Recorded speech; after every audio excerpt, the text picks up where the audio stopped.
tell, then you see the road. I'm out to my soul into the size whenever the smoke clear out of my face and my picture perfect. Hello and welcome back, fellow anime lovers, to Cypherfics. I am delighted to have you join us once again in the world of fanfiction and fantasy. This is the third part of, What If Harry Potter Meets High School DxD. Special note, this fanfic is written and a masterpiece of Asian Lion Heart 310 on FANFICTIONnet. Do check and support the author too. Now smash the like, share and subscribe button for more. Also press the bell icon so that you never miss such great parts. Thanks for the introduction. Now let's dive into the world. It was a peaceful evening in Little Whinging, a town in the southeast of England, Surrey to be precise, and nothing seemed to trouble the peacefulness and the calm of the area. At number 4 Privet Drive, a small figure, covered in bruises, was locked in a cupboard under the stairs. The figure belonged to a 9-year-old boy with untamed black hair and eyes as green as emeralds, along with a strange scar on his forehead which looked like a lightning bolt. Unlike most kids his age, this child looked smaller and skinnier, and because of this, he looked like a 6-year-old kid. What was the name of this child? Harry James Potter. If someone saw him, they would be scared and horrified of his state. He didn't look like a child at all, but instead looked literally like a skeletal. His hair, the same color as the darkness, were reaching his shoulders and were dirty and greasy because of a lack of care. On him, there were no clothes except a shirt who obviously were far too big from him.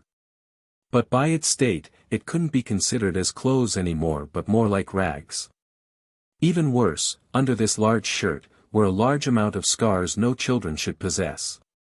On his back, craved in his flesh, were 4 words barely noticeable thankfully, but it was still their 4 words which meant nothing but hatred and disgust for the little being: freak, abomination, shouldn't be loved, should have died. Who could wrote such hateful words in this child's soft flesh?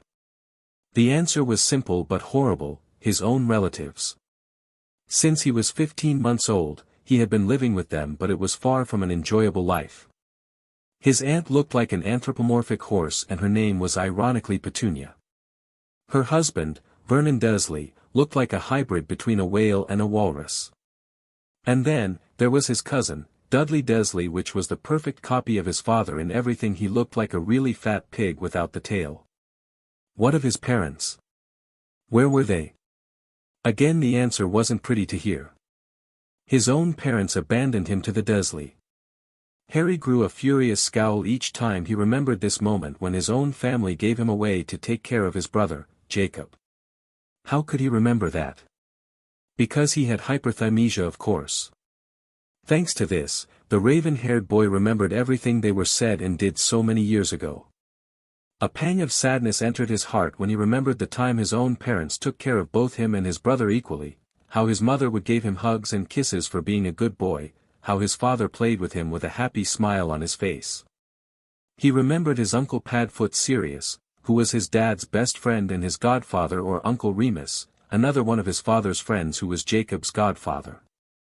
Harry even remembered his Uncle Peter, but he never really liked him, and even now he didn't know why. Each time he saw the guy, something inside him always told him to not trust him. The first months of his life were the best of his life until that night. Flashback. Take good care of our boys, Peter, or I swear on Merlin I will kill you. Lily inquired her husband's friends with a glare that could melt ice. The rat-like man nodded hurriedly, no wanting to anger Tiger Lily. Come on, Lee. Leave Wormtail alone. I'm sure everything will be fine. James Potter inquired to his Fine, who glanced at him with hesitation before nodding. Don't worry, Lily. I will take care of the little ones in your absence, Peter replied back in his usual weak tone, and James gave him a friendly pat on the shoulder before he and his wife left to their date. Peter watched them go with a sad look on his face, as he was about to do something he would surely regret later, but he had to do it or he would die. Thankfully, Sirius was no here, and Peter shivered at what Black would do if he found out what he was about to do. A few minutes later, a cloaked figure approached Godric Hollow before stopping in front of a shaking Peter. Are they gone? Yes, they won't be here until 3 hours at most, Peter responded to the cloaked man, who pulled out his hood as he made his way into the house. Upstairs, inside a baby bed, two boys were sleeping peacefully, but they quickly woke up when they heard loud footsteps coming closer. Harry opened his green eyes to see an unknown man entering the room and watched him with some curiosity. This man appeared to have no nose on his face and his skin was pale but deadly pale. The infants watched as the stranger stopped right in front of them. "I wonder who is the one," the noseless man whispered to himself as his eyes went back and forth between the two infants. The first child was the carbon copy of James Potter but had Lily's emerald eyes, while the second one had Lily's red hair but James' hazel eyes. Harry and Jacob were both looking at the man, but they had different reaction. Jacob was crying INF right at the sight of the stranger, while Harry looked defiant, narrowing his eyes at the man who shot him an impressed glance before shrugging. "I will just kill the both of them then." Then he pointed his wand at the twins, smirking evilly. "It's nothing personal, little ones, but I can't let you grow up." But before he could do something else, Peter approached the snake-like stranger before saying in a weak and terrified tone, "My lord, is it really necessary to kill the both of them?" The noseless man had turned his head to look at Peter, who flinched under the hard gaze he was receiving. "Are you questioning my actions, Wormtail?" the stranger asked in a cold and angered tone, and Peter quickly responded with fear, "And no, of course, my lord. Everything you do is for wizard kind.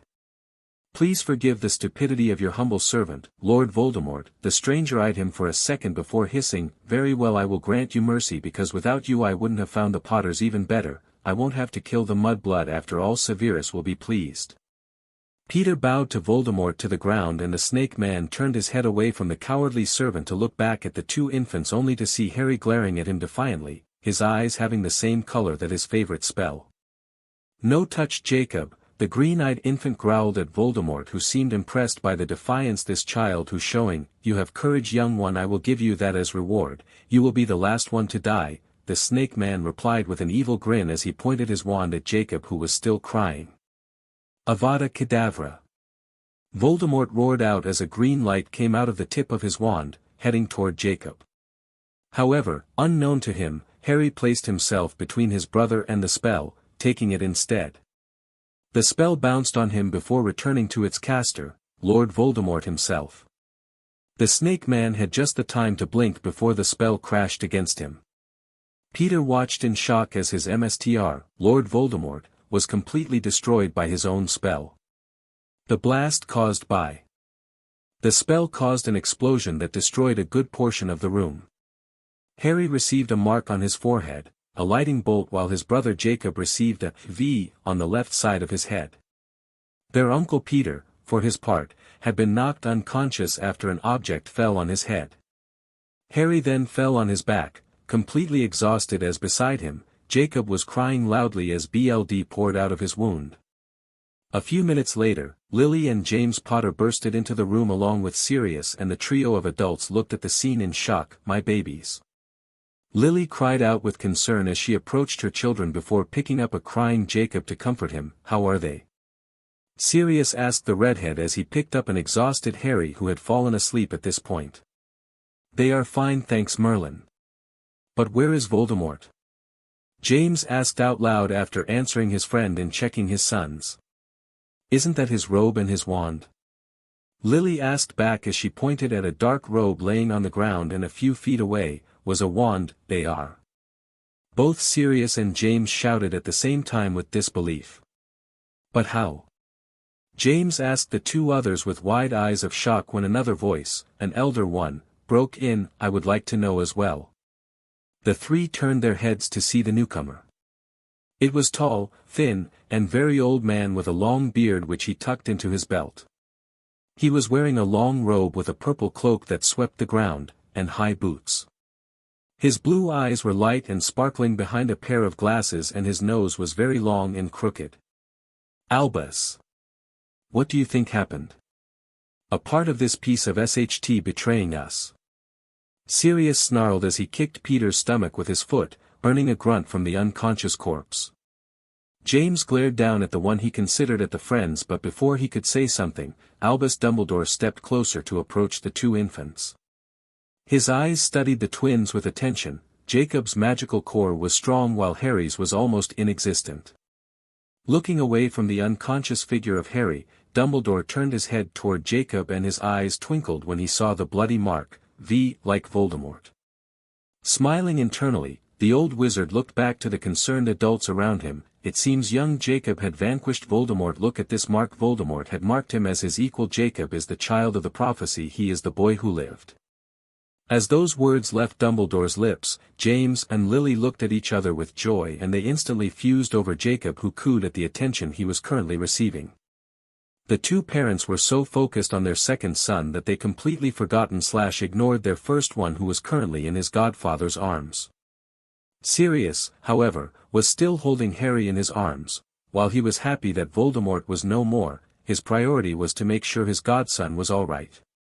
Suddenly, the old wizard cleared his throat, catching the attention of the others in the process before saying in a pained tone, "Lily, James, I'm sorry to tell you this, but you cannot keep young Harry with you." "And why not Albus? He is our son." James retorted in disbelief and a hint of anger at Dumbledore, who didn't seem bothered by James' outburst, as he replied back calmly, "Young Jacob is the boy who lived. He will attract a lot of attention, something that will eventually cause a rift between the two brothers. I'm afraid young Harry would be jealous of his brother's fame and walk into a dark path." Lily, who was still cradling Jacob in her arms, shot a furious glare toward Dumbledore before shouting, "I won't give up my son." Albus sighed deeply before saying something that shocked the three adults present. "Not only that, but young Harry's magical core is weak. I'm sorry to tell you this, but Harry is a squib." James' shocked face turned into one of disgust as he glared at the unconscious form of Harry, who had just begun to woke up at this point. "Take this thing away, us Albus." James/prongs. Lily and Sirius called out at the same time with wide eyes of shock at what they just heard. "Lily, we can't keep him. He is a squib." James hissed to his wife, who went back on her feet to face him with a furious glare. "He might be a squib, but he is still our son. And my godson." Sirius growled in anger as he stared at his friend with a frown. James looked back and forth between the two, looking for an answer when Dumbledore stepped forward to say, "Lily, I understand your reluctance to give him up, but for the greater good, Harry had to be sent away. He wouldn't support his brother's fame and will surely turn dark." Seeing that she wasn't about to back down, Albus added in a softer tone, "Even if you keep him, he would be an easy target for the Death Eaters. Having no magic, he would be impossible for him to defend himself against them." Lily stared at Harry with nothing but sadness. He didn't want to give him up, but Dumbledore was right. Without magic, he won't be able to defend himself against the Death Eaters, who will surely want to avenge their lord. The redhead looked back toward Dumbledore before saying in a sad tone, "You can take him, Albus." The old wizard was about to answer when Sirius went back on his feet with nothing but anger on his face. He had putted Harry back inside the baby bed before doing so. Now he was looking at Lily and James with rage on his face. "How can you give up on your own son?" he roared at them in anger, and his cry scared the little ones, who started to cry. Instantly, Lily went to them to calm them down while James faced his old friend. "Padfoot, please, you know it's for the best." Lord Potter tried to say before Sirius interrupted by stating angrily, "What about me? I'm his godfather. If you don't want him, I will take him." "My dear boy, even if you do, nothing will change," Dumbledore inquired in a wise tone, but Sirius's furious glare stopped him in his sentence. "I can hold my own against Death Eaters, you all know that. And beside, England is safe now that Voldemort is out of the way." Sirius remarked with annoyance as he still couldn't believe that his best friend was about to give up his own son because he was a squib. Ever since James took the title of Lord Potter, he had started to act like a pureblood. Well, not entirely, but it was enough. "Thank you very much." A majority of the purebloods had trouble with having a squib in a family of wizards, and when it happened, the newborns were either abandoned in the Muggle world or simply killed on the spot. Sirius had tried to avoid his family's mantle, as James was as carefree as he was, or at least he thought he was. But now, seeing Prongs deliberately abandoning his own son, it reminded him of some of the dark purebloods' families. "Voldemort is not truly dead. He is defeated, yes, but his soul is still alive," Albus remarked in a grave tone when Sirius finished talking. "How do you know?" Lily asked him with fear as she stood beside her babies, who had stopped crying a moment ago. Dumbledore didn't respond, but instead looked at Peter's body, but particularly at his left arm where Death Eaters usually got their mark. Frowning, James slowly approached the unconscious body before pulling out the shirt to reveal the dark mark of Voldemort. it was less visible than usual but it didn't disappear. James, seeing the mark, sighed deeply, saddened by the fact that Peter, one of his best friends, betrayed him for the Dark Lord. As you can see, Peter still got his mark. That's mean the caster isn't completely dead, Dumbledore explained to three shocked adults who stood there with wide eyes of horror and gaping mouths, unable to say a word. After a moment of stunned silence, Sirius regained his composure to ask in a shaky voice, "What do you want us to do? We cannot reveal this to anyone. If we do, we will create a panic." Albus responded in a grave tone and James and Lily nodded in agreement while Sirius wasn't. "No. We shouldn't do this. It's as bad as giving up Harry. Which I'm still against, by the way." Sirius inquired sternly as he looked at the Potters, and Lily had the decency to look ashamed while James didn't seem to understand why giving up a squib was such a big deal. "My boy, please be reasonable," Albus began to say before being interrupted by Sirius. "No. I won't let you abandon a baby squib or not." James wanted to calm his old friend but he received a large punch on the face the second his hand touched the angry man's shoulder. "James!" Lily called out in shock as she rushed at her husband's side as the man was rubbing the bruise he received. "I'm sorry for doing this, Sirius, but it's for the greater good. Stupefy," Dumbledore said painfully before a red light shot out from the tip of his wand. Sirius didn't have the time to react when the spell reached him and fell down on the ground with a loud thump. As Sirius laid there, unconscious, James went back on his feet looking at the scene with shock. "Albus," he cried out to the old wizard who turned his head to look at him before saying, "It must be done. I'm sorry, but we cannot let Sirius remember that Voldemort is still lurking." James nodded in understanding but with a pained look on his face as he watched Dumbledore pointing his wand on Sirius's forehead before casting the memory charm, Obliviate. Then Lord Potter turned his head to look at his wife who was playing with her boys, much to their joy as they cooed at their mother. James watched the scene with a smile on his face, but when his hazel eyes landed on Harry he felt no more disgust but pity. He would have loved to keep his eldest, but it was not good for a magical family to have a squib with them. Being an ancient and noble house, he had to respect tradition no matter what. James then saw Dumbledore approaching his wife who reluctantly gave him a cooing Harry who looked at the old wizard with childish curiosity. "I'm sorry, Lily, really I am, but it's for the greater good," Dumbledore inquired softly to the redhead woman who nodded at him before inquiring back in a pleading tone, "Make sure he will have a good family." "I will," the old wizard said back before operating away from Godric Hollow with a crack. Dumbledore soon reapparat but in the Muggle world, in front of Lily's sister, Petunia Dursley. Conjuring a basket, the old wizard gently pulled the baby inside before saying in a soft tone, "I'm sorry to do this, young one, but for the greater good, I cannot let you stay with your brother." A sad smile appeared on his face as he looked down at the bundle who was looking at him with a titled head. "The wizarding world cannot have another Dark Lord in its midst." With that said, Dumbledore summoned a letter before placing it on the basket. Then he picked up his wand before waving it above the toddler who quickly fell asleep. The old wizard gently deposed the basket at the doorstep of number 4 Private Drive before operating away. Dumbledore made a big mistake that day. Harry's core was starting to refill itself and in a few days, it would be back to normal as if nothing happened at all. This mistake will be the downfall of many people in the wizarding world but will only realize their error many years later when things will be too late to be rebuilt. The poor child had to stay on this doorstep until the next morning when the door opened to reveal none other than Petunia Dursley who upon seeing a baby on her doorstep screamed like a banshee. "Pet! What is going on?" a masculine voice asked in concern until Petunia's husband, Vernon, approached her. She pointed at the basket and his eyes widened when he saw a baby with a lightning bolt scar on his forehead.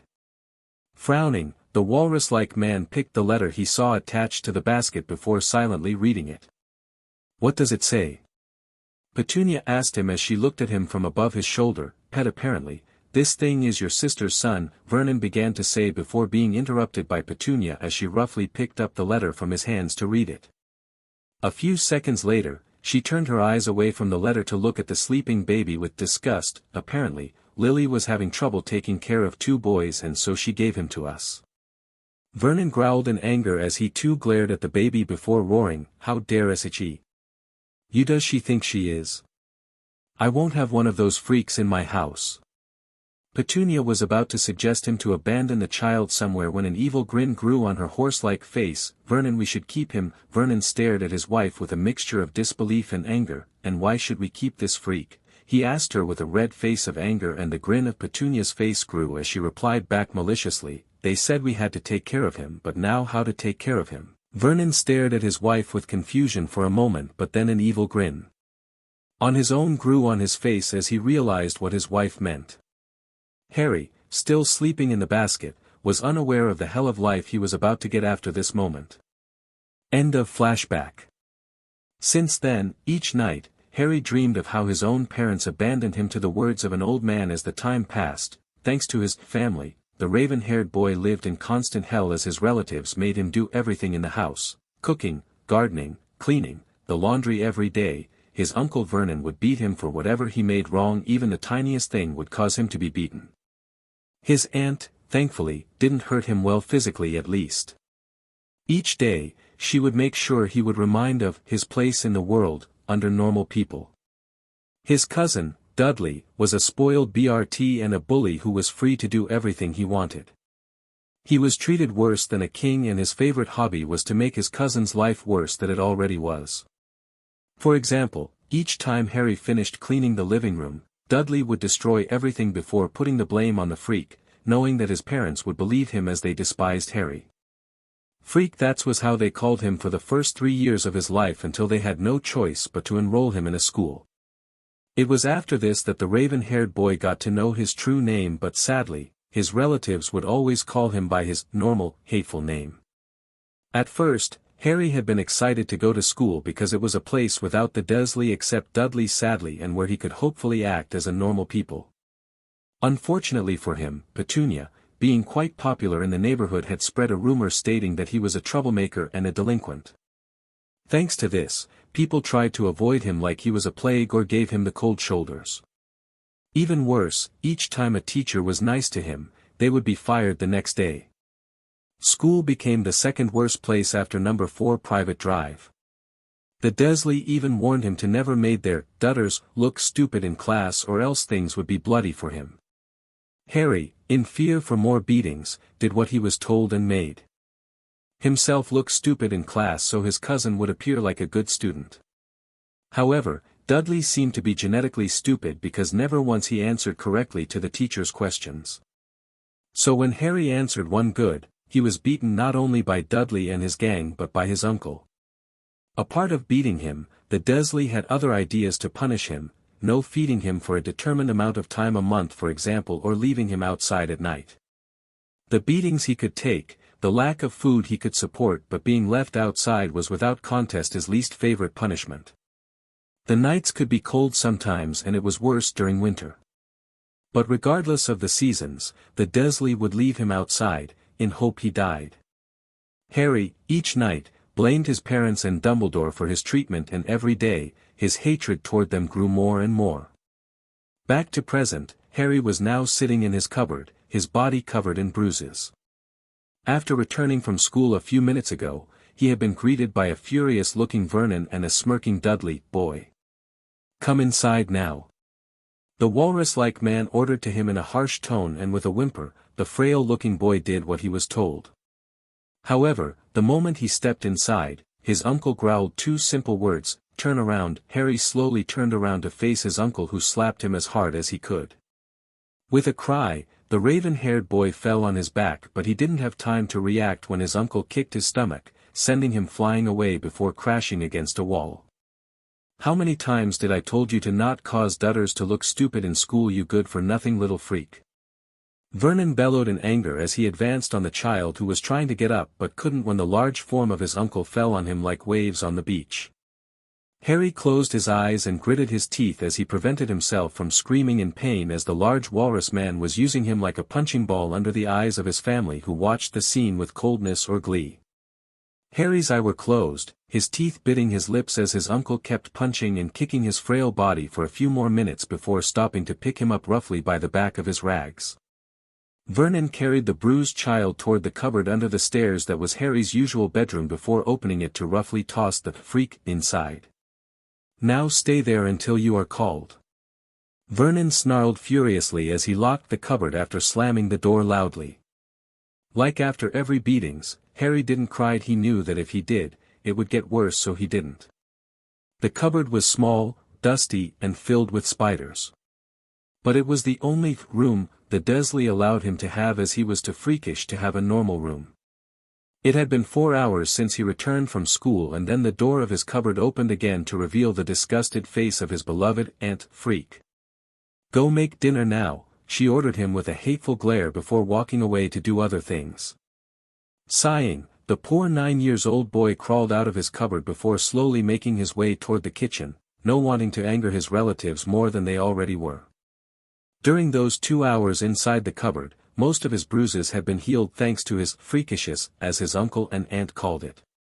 Sometimes, himself hated it because it was a reminder of those who willingly gave him away to take care of his brother, but deep down, he still wanted to use it to do great things. But he didn't know how. What he didn't know was that tonight many things would change for him to the better. "You freak! Burning dinner again?" Vernon screamed with nothing but rage as he used his belt to whp the crying child laying on the ground. Harry had been trying to make something good to his family but had accidentally burned some of the food. Of course, the Dursley weren't happy about this, and Vernon had taken upon himself to teach the freak a lesson. Harry had tried to apologize, but it was futile, as Vernon didn't care about excuses. Harry, after receiving a strong kick on his right leg, screamed loudly in pain, and it was proved to be a mistake as his uncle's angry face reddened a bit more, shouting loudly, "What did I said about screaming?" Harry could do nothing but cry when his uncle picked him up by the back on his shirt before tossing him hard against a wall.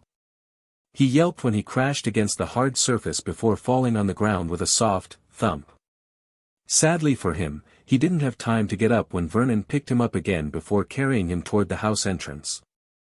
The walrus-like man opened the door, and without saying another word, he roughly tossed the child outside.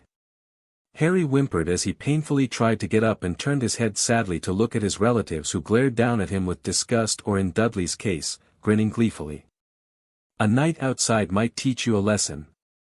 And remember, if you try to leave I will kill you," Vernon said menacingly to the frail child, who nodded rapidly in response. Grunting, the front door slammed when Vernon and his family went back inside, leaving outside a bruised 9-year-old kid. Harry stared at the front door with tearful eyes before brushing the tears away with a hand. "What did I do to deserve this? What did I do to be so unloved?" the boy asked to himself with growing anger as he stared at the moon, who was slowly appearing in the sky. Then images of his parents entered his eyes, and a growl escaped his throat as he clenched his fists. He was angry at himself for being weak, angry at his relatives for treating him like this, angry at his parents for abandoning him. He was angry at everyone for not helping him, as it was obvious he needed help. Suddenly, he heard something being him, and he turned around to see a strange creature at the other side of the fence. It looked like a wolf but with human features. The beast was tall and skinny in appearance and had a dark gray fur and yellow eyes. With a gasp, Harry realized what this creature was: a werewolf. He had read stories about those creatures, but he never thought he would see one for real. The werewolf, when his eyes landed on the boy, growled at him before lunging forward, his fangs bared. Harry, despite his current state, dodged the beast's attack, but the werewolf was persistent as it kept attacking. However, the young boy was soon forced to accept his fate, as he didn't have any strength left now, thanks to both the beating he received from dear Uncle Vernon and this werewolf, who took opportunity of him being too exhausted to attack him again. Harry found himself on his back and tried to get up, only to froze when the dark shadow of the werewolf towered above him, its muzzle inches away from his face, growling. However, instead of being afraid, the young boy looked at the creature with a glare, his green emerald narrowing at the werewolf in a defiant manner. Harry and the werewolf locked eyes for a few seconds, none of them doing anything until the beast bit his left shoulder. Being used to pain, the 9-year-old boy didn't scream like most kids would if the same happened to them, before gathering what little strength he had left to send a punch at the werewolf's face. It howled in pain when the punch reaching its left eye, and quickly backed away from its prey, who quickly returned back to his feet, using his right hand to press it against the bite mark he received. He looked at the werewolf, who was shaking its head in pain. Before it looked back at him with bared teeth, it wasn't happy. Harry, seeing that the werewolf was about to attack again, refused to back down and instead decided to hold his ground, glaring at the beast defiantly. "If I have to die here then at least it won't be as a coward," he muttered silently to himself as his green eyes followed the movements of the werewolf who was circling him, trying to find the best spot to attack him. The beast was cautious. It seemed to realize that this prey would not be so easily taken down. However, unknown to the both of them, someone was watching the scene from the shadows. It was a tall 5 feet and 9 inches and gorgeous-looking young woman with pink hair, wearing into a ponytail, and pale skin. Her only clothes were a long black dress which end barely touched the ground. However, her most noticeable traits were her eyes. They were blue. But not any blue, aqua red. This woman was not a normal human. She was something far more powerful than even the strongest of wizards. She was the queen of the underworld, guardian of the soul and a primordial deity. She was Death. But why was she here of all place? To keep an eye on her MSTR, of course. Since the first day Harry lived in Privet Drive, she would visit him from time to time, and every time she had to heal his injuries. When he was born, Death had felt a connection with a mortal, and he found it in the form of Harry James Potter.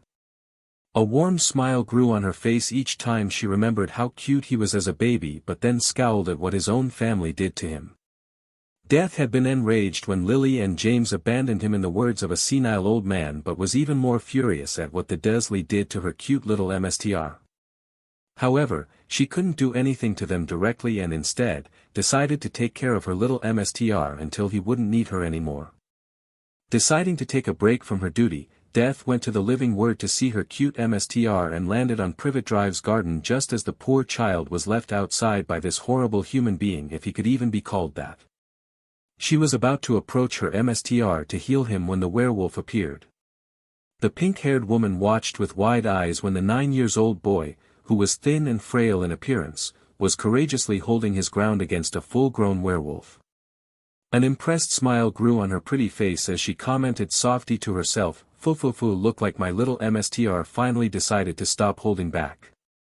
She always found her MSTR really brave. After watching him for so many years, she knew he had a strong will. No once he broke down in tears even after the most terrible beatings, nor he shed tears when his family called him mean names. Death, however, knew that he had a kind soul as she remembered the day her little MSTR found an injured bird in the garden. Harry had took care of him for a few days until Vernon found the bird and killed it without remorse, stating that this bird had caught his freakishness. But then a grunt of pain broke her from her trance and gasped silently when she saw her little MSTR pinned down by the werewolf whose jaws were ready to bite his neck. Her horrified look turned into one of anger as she stepped out of her spot to approach the werewolf while releasing a bit of her aura which was filled with anger and coldness. The werewolf, who was about to bite its prey's neck, stopped dead in its track when it felt something powerful approaching and raised its head to see the woman. The werewolf, upon seeing the glare he was receiving from the newcomer, backed away with a whimper, its instinct screaming to get away from this woman as fast as possible. Death glared at the werewolf, who shivered under her gaze before ordering in a cold tone, "Begone." The dark creature didn't need it to be told twice and ran away as fast as it could with its tail between his hind legs, no wanting to anger this woman. Huffing, Death turned her blue eyes away from the disappearing form of the werewolf to look down at her little MSTR, who was staring at her with wide eyes.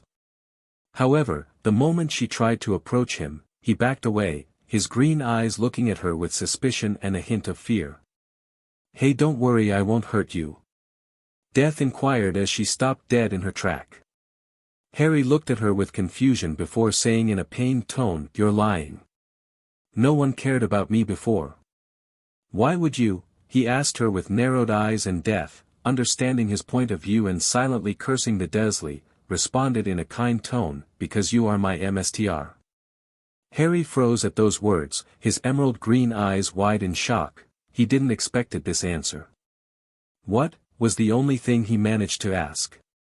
The primordial deity giggled at his dumbfounded face before answering in a gentle tone, "You heard me right, you are my MSTR and I'm your servant." Harry looked at her still with wide eyes, but then he regained his composure to ask back, "But why?" Death sighed before answering calmly, "A long time ago, I gave 3 magical objects to the Peveril, a family of wizard, the Elder Wand, the Resurrection Stone and the Cloak of Invisibility.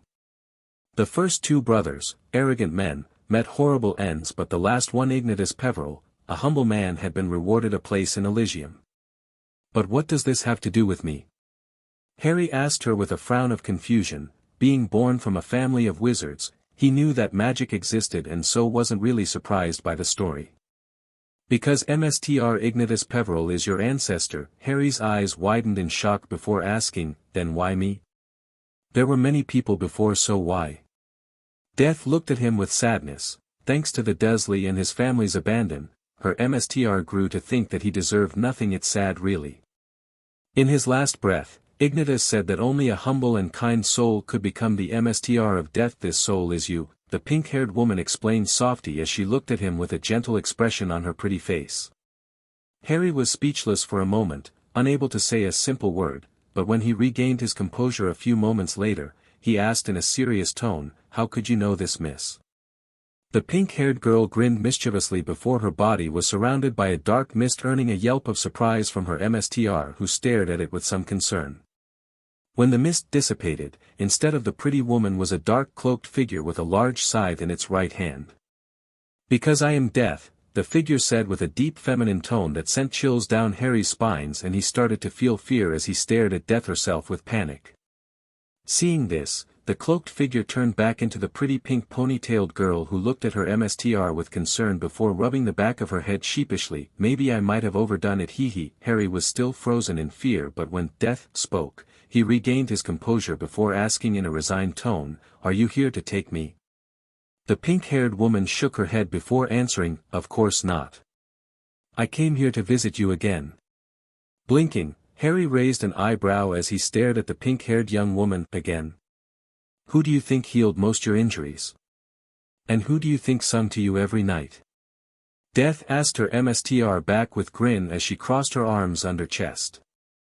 Harry stared at her in shock. Every night, he would heard an appealing voice singing for him, but until now, he always believed that it was in his head. And now that he thought about it, it made sense. Sometimes his injuries would heal faster than usual, but brushed this detail aside as it thought it was his freakishness acting again. But why? "I'm no one special, I'm just Harry, the unloved freak," Harry muttered in sadness, but it was loud enough for his interlocutor to hear. "Enough. You are not a freak. The real ones are those disgusting human beings abusing you or your parents for abandoning such a charming young man. And you are special. You are the Mr. of Death. The first one in history and a wizard." Death explained in a stern tone as she looked down at her little Mr. whose green eyes were locked on her in surprise at the outburst. Inside his chest, his heart was beating faster as he heard Death herself saying such kind words to him and did the one thing every kids would do in this case. He hugged her. Death froze in surprise at the unexpected action as her blue eyes were gazing down at the 9-year-old boy hugging her leg tightly. It was the first time was hugged, and to her it felt nice. A squeal started to come out of her throat as her eyes turned into hearts. Harry, who was still hugging the woman's leg, found himself being picked up before being tossed around like he was a teddy. "You're so cute. I wanna hug you." "Yes I will, yes I will." Death squealed like a teenager as she hugged her Mr. tightly, pressing his head in her melons, earning a muffled shout from the 9-year-old who was blushing madly at his current predicament. Death then seemed to realize how she was acting because she instantly blushed as she released her grip on her little Mr. who breathed loudly as his face was previously trapped in her melons. "Sorry Mr. I just couldn't control myself, hee." Death inquired to the raven-haired boy with an embarrassed look on her face. "It's okay, I'm fine, but can you stop calling me Mr. I don't want to be anyone's Mr. Death looked at him with wide eyes and wanted to protest when she saw him giving her the cute puppy eyes, his green eyes shining under the light of the moon. "Aw, I cannot say no to that face." "Alright then I mean Harry," Death said in defeat after a second of silence. Her Mr. was too cute for his own good. But then he asked something that caught her off guard. "What is your name?" Death looked at her MSTR's curious face before answering, "You can call me Muerte, Muerte, it's pretty like you," Harry admitted shyly, and a blush appeared on the pink-haired woman's face, but she was smiling. It was not often that someone called her pretty, and she felt warm inside her chest. But then something caught her attention, her MSTR's scar. Until now she only saw it as a normal scar, but now, it looked like something was living in it. "Harry, please don't move," Muerte inquired her MSTR as she stepped closer to get a good look at the lightning bolt scar, only to pull her face away from it in disgust. "Horcrux, that's how he escaped me?" Muerte inquired with disgust, and Harry looked at her with titled head. "What is a Horcrux?" The deity didn't look away from the scar but did answer him, "Horcruxes are abominations, it is the most terrible dark magic." Seeing the frown on her MSTR's face, Muerte clarified her explanation, "You have a piece of someone's soul in your scar." Harry's green widened in shock and horror at those words before asking in a tiny voice, "Can you remove it please?" Muerte nodded before lowering a hand above the scar and brushing it with a finger. Instantly a black tar-like liquid poured out of it, and to her disgust, it crawled up her fingers with black spider-like limbs. Without saying anything, she used her other hand to create what looked like a dark portal before tossing the soul fragment inside. Harry watched with wide eyes when the Horcrux was tossed in the portal and couldn't help but shiver when a scream of pain and anger echoed from it as it fell to who nowhere. However, the young boy then held his head in pain as the memories of this Tom Marvolo riddle as they merged with his own.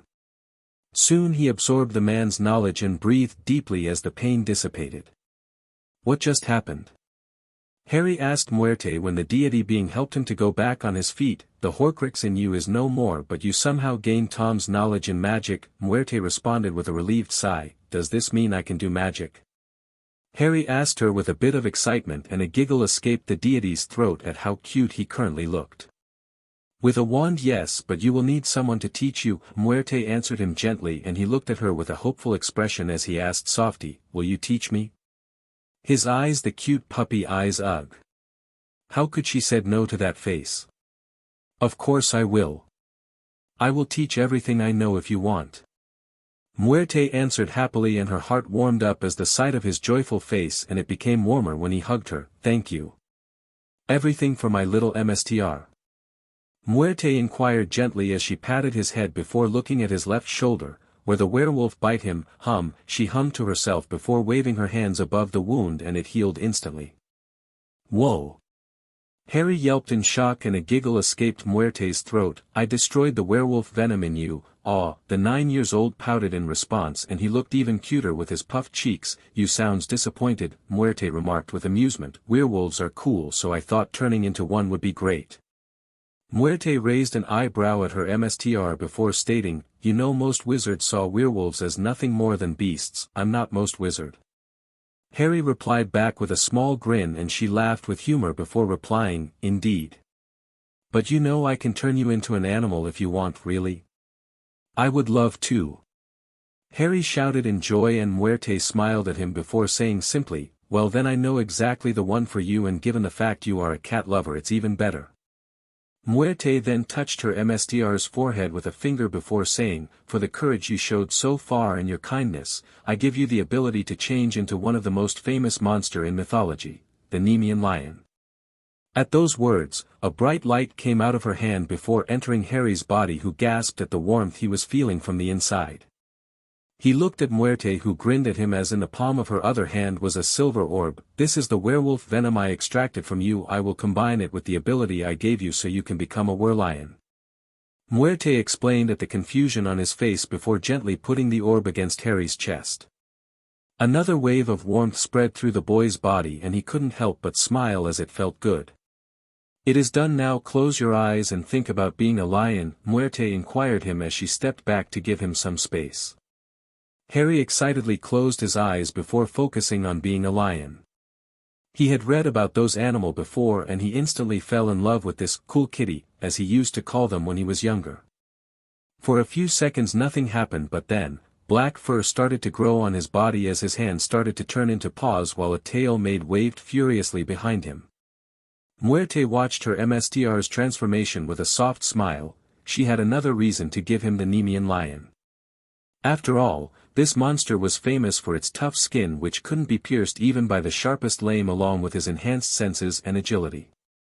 In addition, Nemean lions had sharp claws which could pierce metal. A smirk grew on her face as she added some upgrades on her MSTR's beast form. The skin's toughness doubled so it could resist magical spells. She also made sure that the werelion form wouldn't be weak against silver like werewolves. Back to current moment, the primordial deity clapped her hands in satisfaction as she looked at her MSTR who was now an adorable lion cub. Except that said lion cub was much bigger than a regular one. Well done, Harry. My, aren't you a cute little kitty? She cooed at her MSTR as she petted his head, earning a purr from the black lion cub. Yes, you heard me right. Harry became a black Nemean lion, maybe because his hair were originally black, but he still had the same abilities than a normal colored Nemean lion.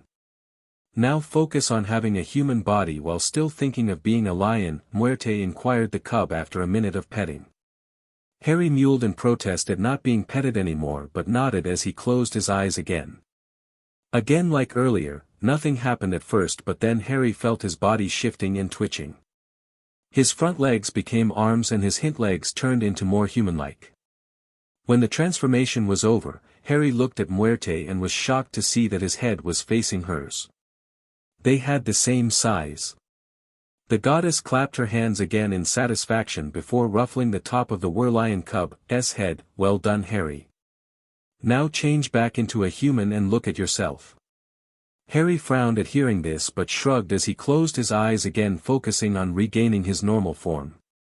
A few seconds later, he was now fully human and reopened his eyes to stare at Muerte, who grinned at him saying simply, "Take a look at yourself." He did, and he gasped audibly in disbelief. His body wasn't the same anymore. For some reason, he seemed to have gained some muscles and he was now a bit taller than he previously was. How? Harry asked the goddess with disbelief, and she giggled at him before saying with a grin, "Do you really think I will let my cute little MSTR look weak?" Harry smiled at her before whispering tearfully, "Thank you." She nodded at him with a smile before her expression turned serious. "Harry, I want you to go to Gringotts as soon as possible." Gringotts? Her MSTR asked her with confusion, and she quickly explained, "Gringotts is the wizarding bank here in Great Britain. I want you to go there to take your inheritance." "My inheritance? What do you mean?" the 9-year-old asked her, still confused. "Don't worry, I will be there tomorrow. Call for me and I will take you there," she responded to him gently, and he nodded at her in understanding. After what she did for him, she had his full trust. Muerte gave him a soft smile before saying seriously, "I must go now." "Really? Can't you stay a bit more, please?" Harry asked her almost pleadingly, and she shook her head with a sad expression on her face before answering, "I wish I could, but no." The raven-haired boy looked at her sadly before hugging her again tightly. Of course, Muerte wholeheartedly returned the gesture, and the two stayed like this a moment before breaking the embrace. "See you tomorrow, moo cute little MSTR," Muerte cooed gently before disappearing in thin air. Harry, while blushing at being called cute again, looked at where she previously was with a saddened look on his face before looking up at the moon, whispering, "See you later, Muerte." The next morning, Harry was roughly woken up by his beloved uncle, who ordered him to cook breakfast with his usual disgusted look face. The 9-year-old wanted nothing more than to transform into his lion form and gut his uncle, but wisely chose to not to, or else he would have trouble with the authorities. This morning, he got the surprise of his life when he woke up. His damaged glasses fell off his face at some point during the night, and he was shocked to discover that he could see without them. Even better, when he bring his cooked breakfast to the Dursley, they were terrified of his new appearance, which internally amused him as himself had been shocked of his new physical. However, his family quickly returned to their breakfast, trying to not think much of the one they saw as nothing than a freak of nature and a waste of air. Harry, like usually, didn't get anything, as internally he was far too excited to see Muerte again. He was so deep in thought that he hadn't noticed his uncle, who was stomping his way toward him. The walrus man had called him 3 times, but being in his little world, Harry didn't heard him, and the lack of answers angered him. He marched toward the frozen boy before punching the back on his face.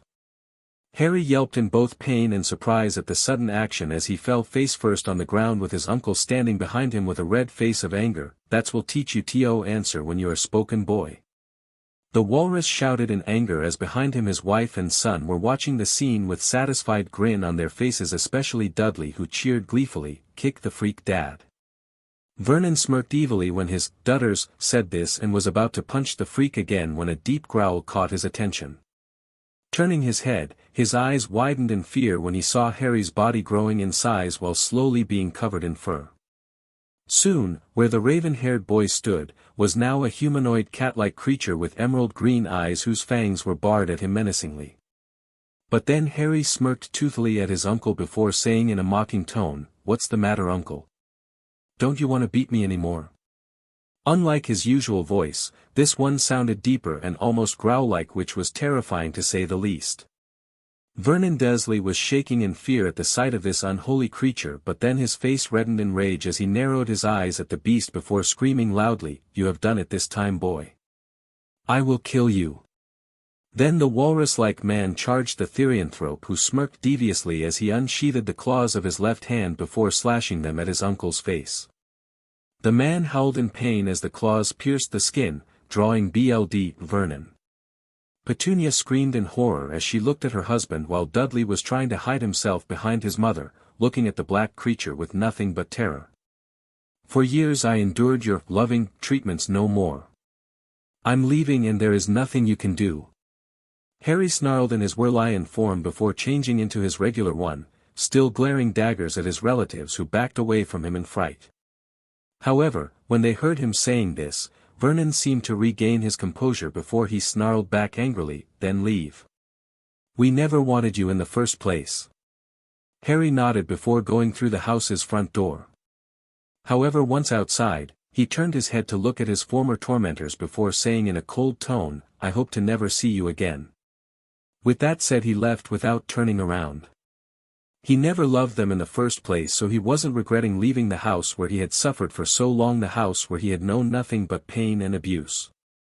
He walked for a long time until he decided to stop near a playground which was thankfully empty before closing his eyes as he called out in a soft tone, "Muerte." Then in a cloud of mist, appeared the pretty pink-haired goddess who smiled upon seeing her little Mstr, Harry. "Ready to go to Gringotts?" Harry nodded excitedly but then flinched when she saw the concerned look on the goddess's face. "Harry, are you hurt?"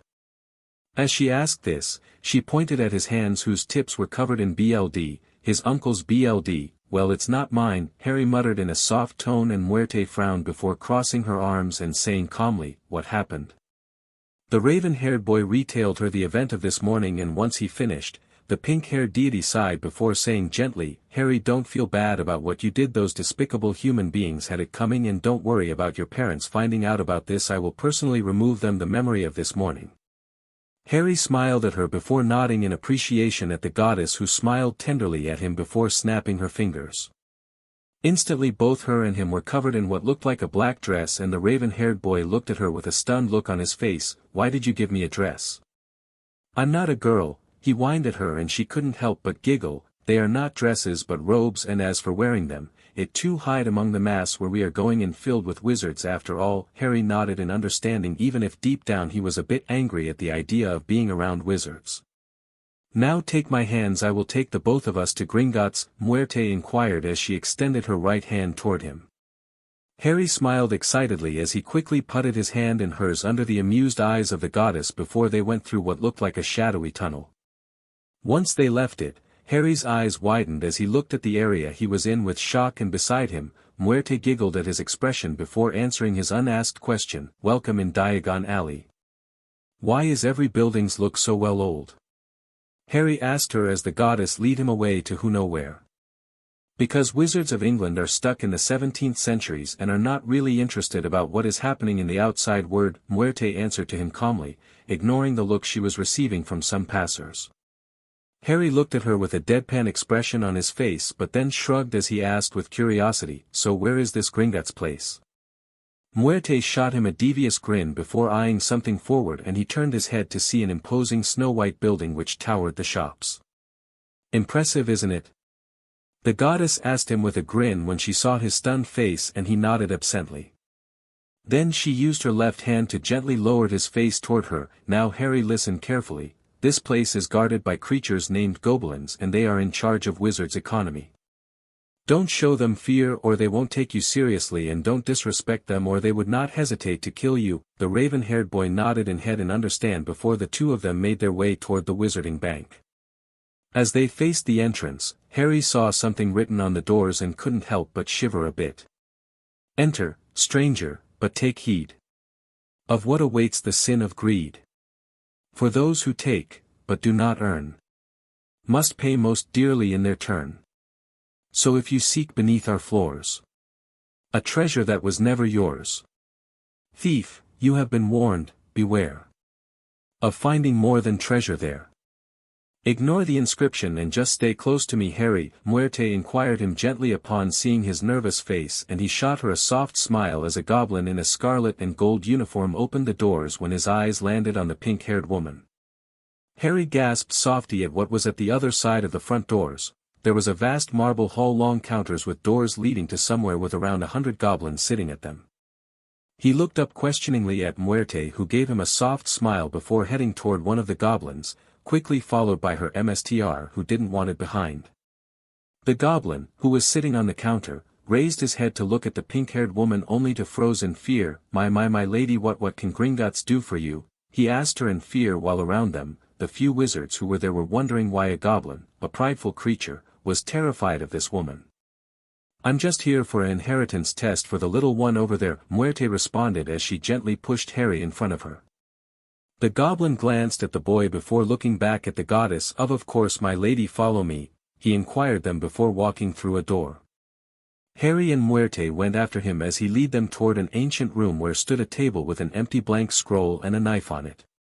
Upon seeing the knife, Harry gulped in nervousness before asking hesitantly, "What am I supposed to do?"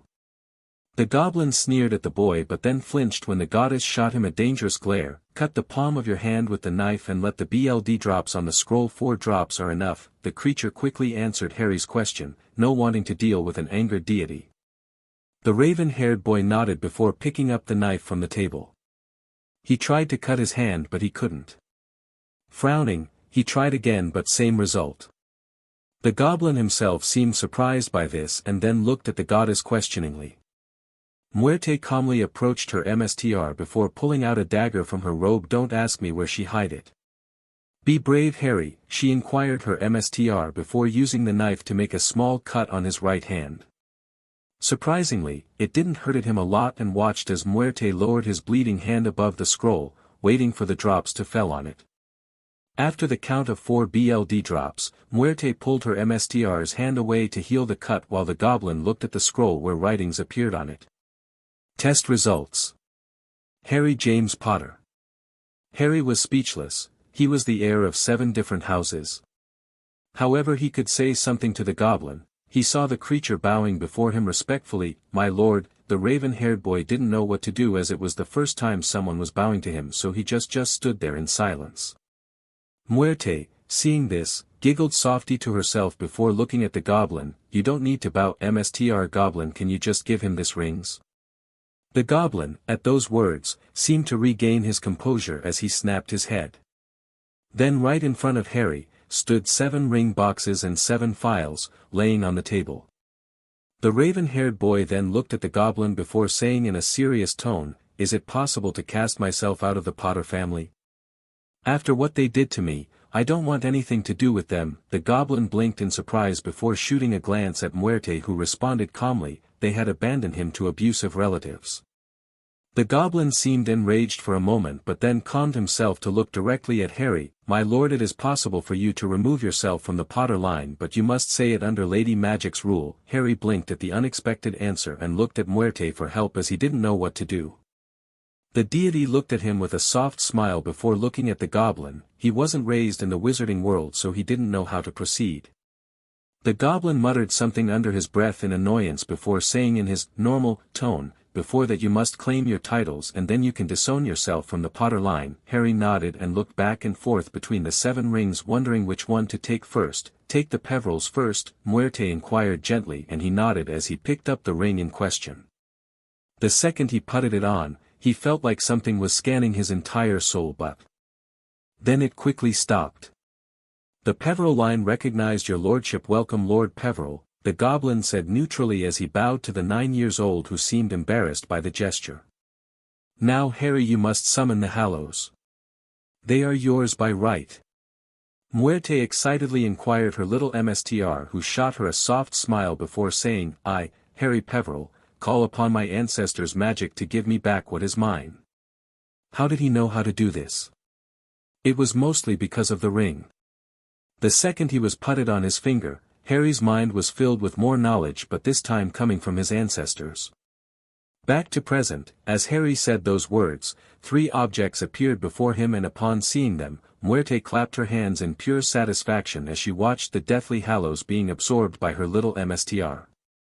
The goblin, who was watching the scene with a stunned expression on his face, shook his head to regain his composure before clearing his throat to catch their attention. Now you must call upon Lady Magic to cast yourself out of the Potter line, Lord Peveril. Harry nodded at the goblin before summoning the Elder Wand and saying, I, Harry James Potter Peveril, declare myself no longer part of the Potter family but decline giving up the Potter's familial magic, as by rights of Lady Magic, I have attained the right by abuse and neglect of a heir from the Dursley, so mote it be. The moment he finished talking, a red light enveloped Harry before disappearing as quickly as it came. Lady Magic accepted your vow, Lord Peveril. You are no longer part of the Potter family. Congratulations. The goblin inquired with a neutral expression on his face as Harry and Muerte looked at each other with joy. Now you have other titles to claim. Do you wish to take all of them, my lord? The goblin questioned the young lord, who became dead serious as he responded coldly, I will take all titles after what they did. The Potter family didn't deserve more money. The goblin nodded with a dark grin on his face, but then blinked when the young lord asked with curiosity, I just wished to know why those titles had never been claimed until now. The goblin went deep in thought for a second before answering, Lord Potter didn't know about this because he only come to Gringotts to withdraw money. As for Lady Potter, well, she never came. Harry thanked every deities at those words. The Potters will regret not having claimed those lordships in the future. Harry, there are some rings who are getting impatient, dear, Muerte inquired teasingly to her MSTR, who sent her a small glare before putting the rings one by one, Gryffindor, Ravenclaw, Slytherin, Emrys and Lefay. Once it was over, the goblin bowed deeply in respect before Harry. I welcome you in this world, Harry Peveril, Gryffindor, Ravenclaw, Slytherin, Emrys, Lefay. Harry looked at the goblin with a sweat drop, and Muerte couldn't retain herself from giggling in amusement as her MSTR's predicament. Thank you, MSTR goblin. Now, is there any properties I now own? The raven-haired boy asked the creature who pointed at the files. Harry picked them up before reading them one by one. By Merlin, he was immensely rich. And the Dursley dared to say he was expensive. As if it wasn't enough, being the lord of 6 houses, he now had many properties all around the world. Can you please sell everything I own in England? I want to leave the country as soon as possible, Harry asked the goblin seriously, and the creature nodded in response before asking, May I ask, where do you plan to go? Harry went deep in thought for a moment before reading the files. His eyes wandered among the different countries where he owned a manor: France, Russia, America, Italy, Spain, Australia. Then his eyes stopped at one country in particular, Japan. Japan was at the other side of the world, so very far away from Great Britain and from his former family. It was perfect. Japan, I will go to Japan, Harry responded to the goblin, who nodded in understanding before inquiring, we have a branch of Gringotts in the east, we can transfer off your money there if you want. The raven-haired boy nodded before asking, can I ask you 2 more questions? The goblin nodded at him, where is situated my new house? Harry asked him calmly, and the creature responded by, your manor is near Kuil. All you have to do once outside Gringotts is thinking about Peveril's manor while thinking about Kuil. Harry nodded in understanding before asking his second question, my other question is, what is your name? The goblin blinked at the unexpected question before answering with suspicion, Griphook, my name's Griphook. Griphook, I will never forget you, thank you, Harry replied with sincerity, which caused the goblin, Griphook, to widen his eyes in shock, a wizard who show respect for a creature. Now I saw everything. Griphook commented with a chuckle before replying back, the pleasure was mine, Lord Peveril, I wish you a good life in Japan. Harry nodded at the goblin before saying respectfully, "May your enemies be crushed under your foot, Mstr grip hook." The goblin smirked back at him before saying back respectfully, "May your vaults be always full." Muerte nodded her head at the goblin before leading her Mstr out of Gringotts while Griphook went away to assure Harry's transfer to Japan. Once outside of the snow-colored bank, Muerte looked at her Mstr proudly as he looked back at her uncertainly. "Can you send us to Kuo?" "I don't know how to do it," the deity nodded at him with a small smile. She was 100% sure he would ask her. "Are you ready to go to your new home, Harry?" she asked him gently as she picked his hand with hers. "Ready as I'll ever be." Her Mstr answered with contained excitement as he gazed at her with nothing but joy. He was no more associated with the Potters and won't have to return to the Dursley, so he had every reasons to be happy. "Well then, let's go." Muerte inquired gently before the two of them disappeared in thin air and a soft crack-like sound. The wizards, being used to this type of traveling, weren't bothered by this sudden disappearance, so they kept doing their businesses. At the same time, Harry blinked when his feet touched some grasses and looked up to see something that caused him to gasp in shock. In front of him, surrounded by large fences, was a large mansion-like building. It had tall ceilings, large windows, and an appealing facade. There were also two large statues which looked like griffins standing at each side of the front entrance, and around the mansion was a medium-sized garden which looked well taken care of. "Welcome to your new home, Harry." Muerte inquired to her young Mstr, whose mouth was gaping in shock as his wide eyes were taking in the sight before him.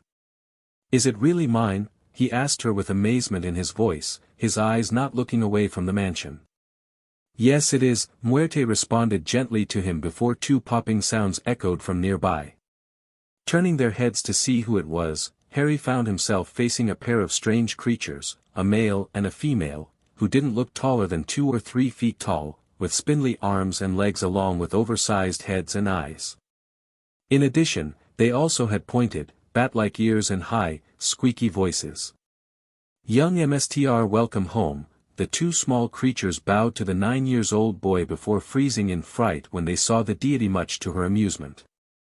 Harry blinked at the sudden action before shooting a curious glance at Muerte, who answered gently, "Those are house elves. Their race is usually working as servants for wizard kind, and it's not rare to find some being mistreated by their masters." Harry looked horrified by this, and as if she knew what he was about to say, Muerte quickly added, "But the majority of house elves do enjoy serving someone. Ask them if you don't believe me." The raven-haired boy turned his head away from the deity to look at the house elves who were waiting for him to say something. "Are you really enjoying your condition?" he asked them tentatively. After all, until a few minutes ago, he was himself a SLV of some sort. "We do, sir. We houses elves have been serving the Peveril family since Great Ignitus." One of them, the male, responded with enthusiasm, and the female nodded with an eager look on her face. Harry was shocked by the answer before shrugging. If they liked it, then who was he to deny them their source of joy? "What are your names?" he asked the house elves with some curiosity. "My name's Mickey, sir." The male responded with a small bow before the female quickly responded with a bow of her own. "And I'm Fanny." Then the two of them added at the same time, "And it's an honor to serve you, sir." Harry, who was starting to have a headache, simply inquired in a gentle tone, "Can you call me Harry instead of sir? I'm just 9 years old." The elves looked ready to object, but seeing the pleading look Harry was giving them, they reluctantly accepted. "Can you go in the kitchen and prepare lunch for the both of us? Harry needs a strong meal," Muerte inquired the elves, who quickly bowed in front of her before disappearing in thin air. The primordial deity glanced at her little Mstr with warmth. Even if he was a lord, he still wanted people to treat him like an equal, really uncommon but not disinteresting. "Before going in, Mstr, I have one more gift for you, your own familiar." Muerte inquired gently before snapping the fingers of her right hand. Harry opened his mouth to ask her what she was doing. A large bird appeared in a burst of fire, and the 9-year-old boy couldn't help but gasp in amazement. The bird was, from sight, a bit bigger than a swan and was simply gorgeous to look at. It had snow-white feathers on its body from head to tail which strangely looked like a peacock's, while its claws and beak were golden in color. The tip of her wings' feathers were also gold in color, and the same could be tail from its tails. When the bird stopped flying right in front of Harry, the young lord could see that it had amber eyes. He had just one word to describe this creature: appealing. Muerte smiled tenderly at her MSTR before explaining, "This is a royal phoenix. The rarest of them. She is yours." Harry couldn't believe his luck and couldn't help but tear up a bit. In the space of a few hours, he became a Nemean lion, a lord, and now the pride owner of a appealing phoenix, all thanks to the pink-haired goddess beside him. He wanted to thank her, but he was far too emotional right now to say a simple word. Muerte smiled sadly at him before pulling the young boy into a gentle embrace which he returned in full force. "Thank you," he whispered softly to her, and she kissed his forehead before replying in a gentle and kind tone, "You deserve everything, Harry. Now how do you want to name her?" As she asked this, Muerte was pointing at the white phoenix who had chosen to land on the fence, her amber eyes looking at the young lord with curiosity and kindness. Harry approached the noble bird who didn't move away from him, and when the young boy extended an arm to touch her, she willingly pressed her head against it. Harry was amazed at how soft her feathers were and then started to pet her with both hands, much to the bird's pleasure. "Hedwig, I will call you Hedwig," the 9-year-old boy whispered to the bird, who opened her beak to let out what sounded like a calming sound. Hearing it, Harry felt nothing but warmth and looked at the pretty phoenix who nuzzled his hand affectionately. "Congratulations, MSTR." Hedwig accepted both her name and you as her human. Muerte remarked loudly as she watched the scene from her previous spot. Harry shot her an annoyed glare at being called MSTR again, but she only giggled before they were interrupted by Mickey the house elf, who appeared with a soft pop. "Lunch is ready, Harry," he announced before glancing at the bird with wide eyes. "Come on, Harry, let's go inside."